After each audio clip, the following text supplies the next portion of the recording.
तर पैसे किती द्यायचे यासाठी चढाओढ सुरू असल्याचा हल्लाबोल राष्ट्रवादीचे सर्वेसर्वा शरद पवारांनी केलाय।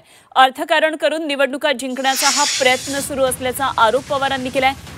कामावर नाही तर निधीवर मत मागितली जात असल्याचं म्हणत पवारांनी सत्ताधाऱ्यांवर निशाणा साधला।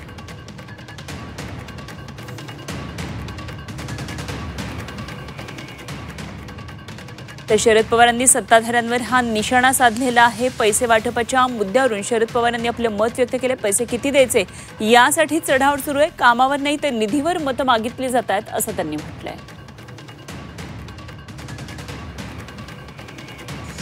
जी काही चढाओढ चालली ती पैसे किती द्यायचे मत मागतो। मी कामावर नाही मागत, मी पैसे देईन, मी निधी देईन।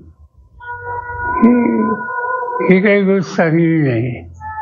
म्हणजे शेवटी अर्थकारण आणून निवडणुका जिंकायच्या हा दृष्टिकोन असेल तर त्याचं वाचन केलेलं बरं।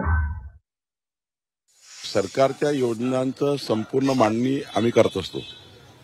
निधी द्यायचे अधिकार सरकारचे आहे, त्यामुळं आम्हाला जे अधिकार प्राप्त आहे म्हणजे तीनही पक्ष जो त्या ठिकाणी निधी वाटपाचा निर्णय करतं, शिवसेना किती, राष्ट्रवादी किती किंवा भाजप किती, आमचे आमदार तसे असं नियोजन करतात।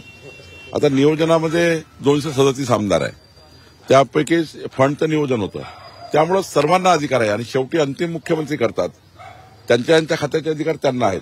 तर मला असं वाटतं की शरद पवार साहेबांनी सरकार चालवलं अनेक वर्ष, त्यांनी सरकारमध्ये बसून निधी वाटलेला आहे, त्यांनी अनेक निवडणुका निधीची घोषणा करून लढलेल्या आहे, त्यांनी अनेक निवडणुका निधीच्या घोषणा करून जिंकलेल्या आहे।